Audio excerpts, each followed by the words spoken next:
السلام علیکم ورحمۃ اللہ وبرکاتہ۔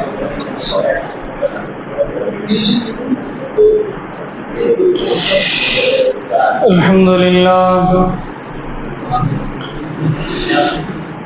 للہ وکفى والصلاة والسلام علی سید الرسل وخاتم الانبیاء، اما بعد فاعوذ باللہ من شرور انفسنا ومن سیئات اعمالنا، من يهده الله فلا مضل له ومن يضلله فلا هادي له، ونشهد أن لا إله إلا الله وحده لا شريك له، وأشهد أن سيدنا ومولانا وحبيبنا وشفيعنا وسندنا محمدا عبده ورسوله، أما بعد اعوذ باللہ من الشیطان الرجیم، بسم اللہ الرحمن الرحیم، وَلَقَدْ يَسَّرْنَا الْقُرْآنَ لِلذِّكْرِ فَهَلْ مِن مُدَّكِرٍ۔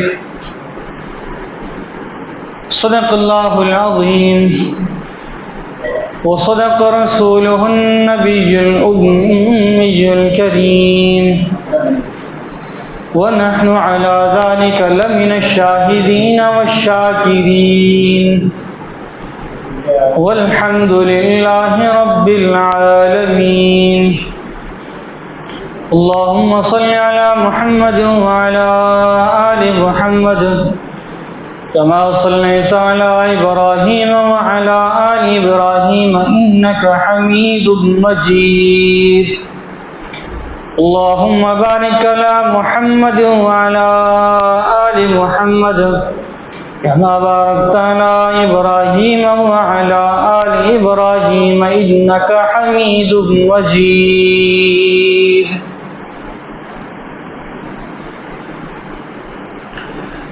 محترم و مکرم سامعین،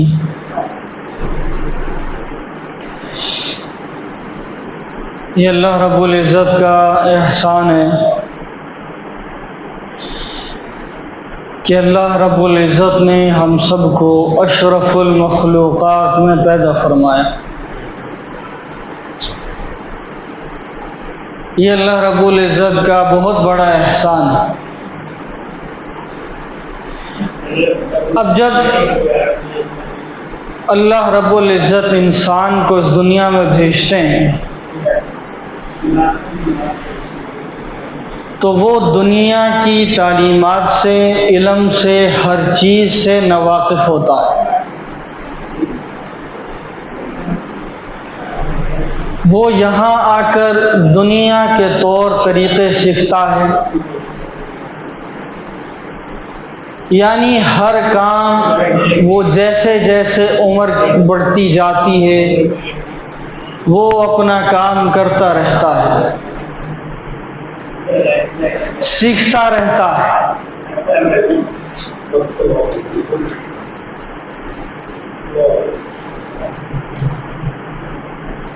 کہتے ہیں کہ انسان ماں کی گود سے لے کر قبر کی گور تک سیکھتا ہے، طالب علم رہتا ہے۔ جتنا بڑا مرضی ہو جائے، جتنے بڑے عہدے پر مرضی فائز ہو جائے، لیکن وہ اپنی زندگی کے اتار چڑھاؤ سے علم سیکھتا رہتا ہے۔ اگر کوئی نوجوان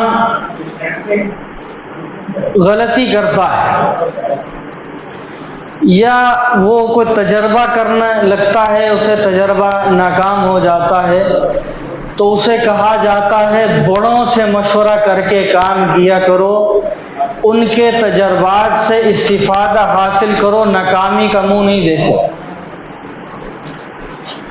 سبق دیا جا رہا ہے کیونکہ وہ اس چیز سے گزر چکے ہیں، چلے گئے ہیں۔ جب آپ کوئی کام کریں گے آپ اس کے اندر نئے ہیں، آپ کو نہیں معلوم وہ کام کیسے ہوگا۔ تو دنیا کے اندر جب انسان آتا ہے تو اسے دو طرح کی تعلیم دی جاتی ہے۔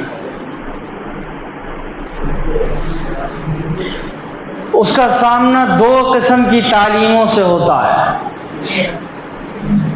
ایک تعلیم وہ ہے جس کو ہم شرعی تعلیم کہتے ہیں، اور دوسری تعلیم وہ ہے کہ جس کو دنیاوی تعلیم کہتے ہیں۔ شرعی تعلیم انسان کے دنیا میں بھی کام آتی ہے، اور شرعی تعلیم انسان کی آخرت میں بھی کام آئے گی۔ لیکن جو دنیا کی تعلیم ہے یہ یہیں تک رہے گی۔ جو علم آپ حاصل کریں گے دنیا کا، وہ دنیا کی حد تک محدود رہے گا۔ صرف دنیا کے اندر آپ اس سے فائدہ حاصل کر سکتے ہیں، آخرت میں آپ کو وہ کوئی فائدہ نہیں دے گا۔ دنیا کا علم دنیا کے طور طریقے سکھلاتا ہے۔ آپ نے کامیابی کیسے حاصل کرنی ہے، آپ نے دنیا کے اندر کیسے جینا ہے، آپ نے اگر فیکٹری لگانی ہے تو کس طریقے سے لگانی ہے، آپ نے اگر ایک کالج چلانا ہے کس طریقے سے چلانا ہے، آپ نے حکومت چلانی ہے کس طریقے سے چلانی ہے۔ یعنی کہ دنیا کے جو طور طریقے ہیں وہ تمام چیزیں یہ دنیا کی تعلیم سکھاتی ہے۔ لیکن شرعی تعلیم سکھلاتی دنیا بھی ہے اور آخرت بھی ہے۔ وہ ہر ایک چیز آپ کو سمجھاتی ہے کہ جو دنیا کے اندر جو آپ کے ساتھ ہوگی، جو بھی دنیا کے اندر آپ کے ساتھ پیش آئے گا وہ شرعی تعلیم آپ کو بتلاتی ہے۔ شرعی تعلیم آپ کو اتنا تک بھی بتلا دیتی ہے کہ آپ نے باتھ روم کیسے جانا ہے اور باتھ روم سے واپس کیسے آنا ہے۔ حالانکہ وہ ایک گندگی جگہ ہے، گند کی جگہ ہے، لیکن شرعی تعلیم وہاں کا بھی ادب سکھا رہی ہے کہ آپ نے واش روم کے اندر کیسے جانا اور باہر کیسے آنا۔ شرعی تعلیم کہاں سے ملے گی؟ شرعی تعلیم ہے قرآن، شرعی تعلیم ہے نبی کریم صلی اللہ علیہ وآلہ وسلم کی سنت، شرعی تعلیم ہے اللہ کا فرمان، شرعی تعلیم ہے اللہ کا دکھایا ہوا راستہ، اہدنا الصراط المستقیم، صراط المستقیم ہے۔ اب اس میں بھی دو چیزیں آ جاتی ہیں، انسان کے ہی اختیار میں ہے۔ دو راستے دیے، ذرا تھوڑا سا توقف فرمائیں، آواز آپ کی پوری مسجد میں گونج رہی ہے، بات مہربانی ہوگی۔ تو دو راستے دیے، ایک راستہ ہے رحمان کا، ایک راستہ ہے شیطان کا۔ اختیار دے دیا، رحمان کے راستے پر چلو گے تو جنت ملے گی، رب کی رضا ملے گی، نبی کی شفاعت ملے گی، حوض کوثر ملے گا، جو نعمت چاہو گے آخرت میں ملے گی۔ اگر شیطان کے راستے پر چلو گے تو جہنم کی گڑھے میں جاؤ گے، اللہ سے ناراضگی ہوگی، اللہ آپ سے ناراض ہو جائے گا، اور وہاں پر ایسا گرما گرم پانی دیا جائے گا کہ قرآن میں آتا ہے کہ انتنی منہ کے بل باہر آ جائے گا۔ یہ بتلا رہی ہے شرعی تعلیم۔ رحمان کے راستے پر چلنا ہے تو یہ ملے گا،